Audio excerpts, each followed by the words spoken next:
കുടുംബജീവിതത്തിൻ്റെ പരുക്കൻ യാഥാർത്ഥ്യങ്ങളിലേക്ക് ആഴത്തിലിറങ്ങിച്ചെന്ന് തൊട്ടറിഞ്ഞ് പരിഹാരം കാണുന്നതിനുള്ള പരിശ്രമത്തിൻ്റെ ഭാഗമായി IOMF ഏറ്റെടുത്ത പദ്ധതി അതിൻ്റെ പൂർണ്ണതയിൽ എത്തിയപ്പോൾ അനേകം കുടുംബങ്ങൾക്ക് അത് ജീവിതത്തിൽ വലിയ ആശ്വാസമായി എന്നത് ചാരിതാർത്ഥ്യജനകമാണ്.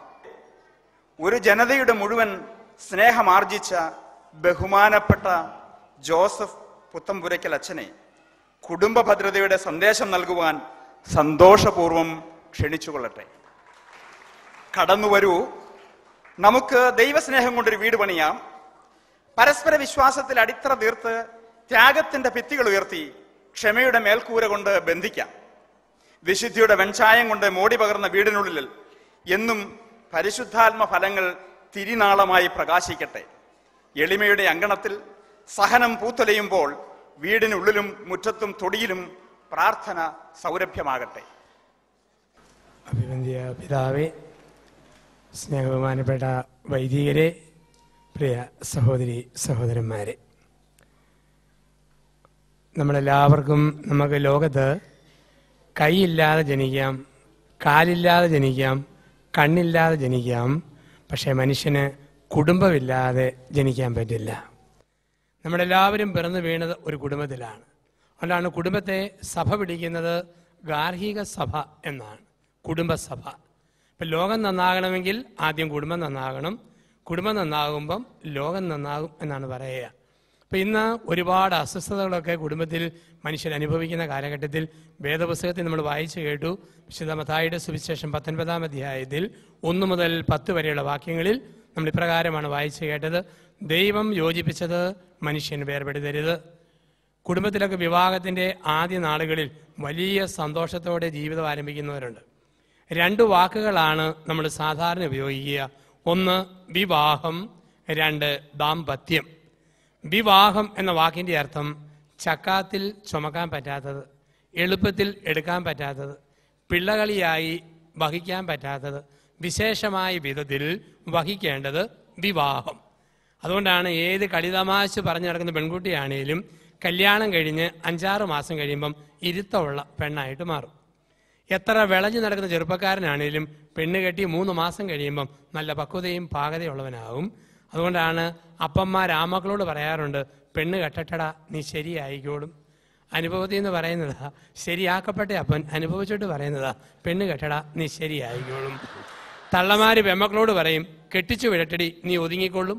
ഒതുക്കപ്പെട്ട അമ്മ അനുഭവത്തിന്റെ പാഠത്തിൽ നിന്ന് പറയുന്നതാ, ഒതുക്കപ്പെടും. ഒരു യുവതി അമ്മയോട് പറഞ്ഞു, എൻ്റെ അമ്മ പറഞ്ഞ ചെറുക്കനെ എനിക്ക് കെട്ടാൻ മനസ്സില്ല. അമ്മ ചോദിച്ചു, അതെന്നാടി? ഓ, അവൻ പറയുന്നത് സ്വർഗവും ഇല്ല നരകവും ഇല്ല, എന്നാ പാപം വേണമെങ്കിലും ചെയ്യാം, പരിക്ക് പറ്റാതിരുന്നാൽ മതി എന്നാ. അമ്മ പറഞ്ഞു, പൊന്നു മോളെ, ധൈര്യമായിട്ട് നീ അവനെ തന്നെ കെട്ടിക്കൂ.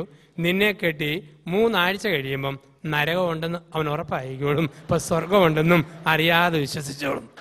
അപ്പോൾ ഒട്ടും എളുപ്പമല്ലത്. അതുകൊണ്ടാണ് പറയുക, വിശേഷമായ വിധത്തിൽ വഹിക്കേണ്ടത് വിവാഹം. എന്താണ് ദാമ്പത്യം? 2 സംസ്കൃത മൂലപദങ്ങളിൽ നിന്ന് ഉരുത്തിരിഞ്ഞു വരുന്നതാണ് ദാമ്പത്യം. ദം ദാനം ചെയ്യുക, പത്യം ഒരുമിച്ച് സഹിക്കുക. ഭാര്യാഭർത്താക്കന്മാര് സ്വയം മറന്ന് ശരീരവും മനസ്സും ജീവനും സ്വത്തും ഒക്കെ ദാനം ചെയ്യണം. ഒപ്പം ദൈവം തരുന്ന കുരിശ് ഒരുമിച്ച് സഹിക്കണം. ആദ്യ മാതാപിതാക്കളായ ആദാമും ഹവ്വായും ദേഹം ഒരുമിച്ച് പങ്കുവെച്ചു, ഒരുമിച്ച് സുഖിച്ചു, ഒരുമിച്ച് സന്തോഷിച്ചു. പക്ഷെ മൂത്തവനായ കായേൻ ഇളയവനായ ആബേലിനെ കൊന്നപ്പം 2 പേരും ഒരുമിച്ച് കരഞ്ഞു. ഒരുമിച്ച് ചിരിക്കാനും ഒരുമിച്ച് സഹിക്കാനും ഒന്നിച്ച് പടുത്തുയർത്താനും ദൈവം ഏൽപ്പിച്ചു ദാമ്പത്യം. ദാനം ചെയ്യുക, ഒന്നിച്ച് സഹിക്കുക. വിവാഹത്തിന്റെ ആദ്യ നാളുകളിൽ നല്ല ലഹരി സന്തോഷമായിട്ട് കുടുംബജീവിതം കാണാം. പലപ്പോഴും കണ്ടിട്ടുണ്ട്. കല്യാണം കഴിഞ്ഞ ആദ്യ നാളുകളിൽ നമ്മുടെയൊക്കെ കേരളത്തിലെ ഭാര്യാഭർത്താക്കന്മാരെ ബസ്സിന്റെ മുൻ സീറ്റിൽ തട്ടി മുട്ടി ഒട്ടി ഉരുമി അടുത്തൊരു യാത്ര. അപ്പോൾ ഒരുമിച്ച് പോകുമ്പം കണ്ടക്ടർ വന്നിട്ട് പറയും, ടിക്കറ്റ് ടിക്കറ്റ്. ഉടനെ കെട്ടിയവൻ്റെ മറുപടി, പൊന്ന് കണ്ടക്ടറെ, ഒറ്റ ടിക്കറ്റ്. പവൻ കണ്ടക്ടർ ചോദിക്കുക, അതന്നെ ഇനിയും ഭാര്യയ്ക്ക് 3 വയസ്സ് പൂർത്തിയായിട്ടില്ലേ? ഉടനെ ഭർത്താവിൻ്റെ മറുപടി, പൊന്ന് കണ്ടക്ടറെ, ഇങ്ങനെയൊക്കെ ഞങ്ങളെ 2ആയിട്ട് തോന്നിയാലും ഞങ്ങളെ കെട്ടിച്ച് അച്ഛൻ പറഞ്ഞായിരുന്നു, ഇനിമേൽ നിങ്ങൾ 2 അല്ല 1 ആകുന്നു. അപ്പോൾ ഒരുമിച്ചൊരു യാത്ര. അപ്പോൾ ഒരുമിച്ചുള്ള ഒരു ജീവിതയാത്രയിലാണ് വിവാഹം എന്നൊക്കെ പറയാം. ബസ്സിൽ ആദ്യ നാളുകളിൽ ബസ്സിൻ്റെ മുൻ സീറ്റിൽ ഭർത്താവും ഭാര്യയും തട്ടി മുട്ടി ഒട്ടി ഉരുമി അടുത്തൊരു യാത്ര. അവിടെ നിന്ന് ഗർഭിണിയായാലോ, നീ മുമ്പിലിരുന്നോടി, ഞാൻ പുറകിലുണ്ട് കേട്ടോ. 2 മക്കളായാലോ, നീ ആദ്യത്തെ വണ്ടിക്ക് പോകോടി, ഞാൻ അടുത്ത വണ്ടിക്ക് പോന്നേക്കാം. ആദ്യത്തെ വീര്യം പോയി, ലഹരി പോയി. അതുകൊണ്ടാണ് കല്യാണം കഴിഞ്ഞ് 1-ാം വർഷം ഭാര്യ പറഞ്ഞുകൊണ്ട് കിടക്കും, ഭർത്താവ് കേട്ടുകൊണ്ട് കിടക്കും. 2-ാം വർഷം കെട്ടിയവൻ പറഞ്ഞുകൊണ്ട് കിടക്കും, ഭാര്യ കേട്ടുകൊണ്ട് കിടക്കും. 3-ാം വർഷം രണ്ടുപേരും ഒരുമിച്ച് പറഞ്ഞുകൊണ്ടിരിക്കും, നാട്ടുകാർ കേട്ടുകൊണ്ടിരിക്കും. അങ്ങനെ ആദ്യത്തെ ലഹരി പോയി, വീര്യം പോയെന്നാ പറയാ. അപ്പൊ വീര്യമുള്ള ഒരു കുടുംബമായിട്ട് ദാമ്പത്യം മാറ്റുവാൻ ദൈവം വിളിക്കുക, വിശേഷമായി വിധത്തിൽ വഹിക്കേണ്ടത്. അടുത്തിടെ ഞാൻ പാലായിലൂടെ ഉച്ച കഴിഞ്ഞ് 2:30 നല്ല വെയിലത്ത് മോട്ടോർ സൈക്കിളിൽ പോവാ. ഞാനിങ്ങനെ മോട്ടോർ സൈക്കിളിൽ പോകുമ്പോൾ എൻ്റെ ഒരു സ്നേഹിതൻ അവൻ്റെ ഭാര്യയെ പുറകെ വെച്ച് ഉച്ച കഴിഞ്ഞ് 2:30 നല്ല സൂര്യപ്രകാശത്തിൽ ലൈറ്റ് ഇട്ടുകൊണ്ട് വണ്ടി മാക്സിമം സ്പീഡിൽ ഓടിക്കുന്നു. ഞാൻ ഇങ്ങനെ കൈ കാണിച്ചു, നാട്ടിലൊരു സിഗ്നലായിട്ട്. അവൻ വണ്ടി നിർത്തി ചോദിച്ചു, എന്നാ അച്ചായി കാണിക്കുന്നത്? ഞാൻ പറഞ്ഞു, പൊട്ടച്ചാര്, പെട്രോളിന് ഇത്രയും വിലയുള്ളപ്പോൾ ആരെങ്കിലും പകൽവെട്ടത്ത് സൂര്യപ്രകാശത്തിൽ പെട്രോൾ കത്തിച്ച് കളയോ?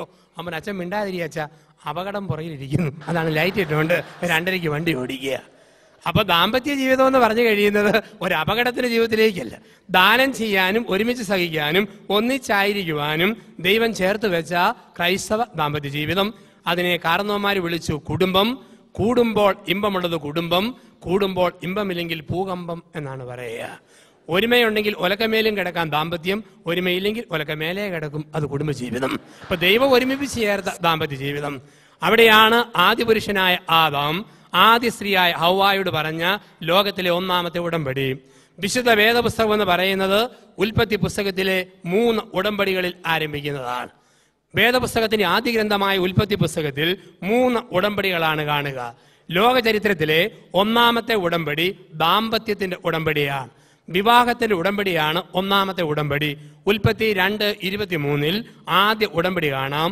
ആദ്യ പുരുഷൻ ആദ്യ സ്ത്രീയോട് പറഞ്ഞ, മോളെ നീ എൻ്റെ അസ്ഥിയുടെ അസ്ഥിയും മാംസത്തിന്റെ മാംസവുമാണ്. ഇതാണ് 1-ാമത്തെ ഉടമ്പടി. അസ്ഥിയുടെ അസ്ഥി, മാംസത്തിന്റെ മാംസം, വിവാഹത്തിന്റെ ഉടമ്പടി. 2-ാമത്തെ ഉടമ്പടി ഉൽപ്പത്തി 8 ദൈവവും മാനവ വംശവും തമ്മിൽ നടത്തിയ 2-ാമത്തെ ഉടമ്പടിയാണ്. ഇനിമേൽ ജലപ്രളയത്തിലൂടെ ഈ ഭൂമുഖത്തെ തുടച്ചു മാറ്റില്ല എന്നതിന്റെ അടയാളമായി വാനവിധാനത്തിൽ ഉടമ്പടിയുടെ അടയാളമായ ഒരു മഴവില്ല് നോഹയുടെ മുമ്പിൽ വിരിയിച്ച ദൈവം. അതായിരുന്നു 2-ാമത്തെ ഉടമ്പടി. 3-ാമത്തെ ഉടമ്പടി ദൈവവും വിശ്വാസിയുടെ പിതാവായ അബ്രഹാമും തമ്മിൽ നടത്തിയ ഉടമ്പടി.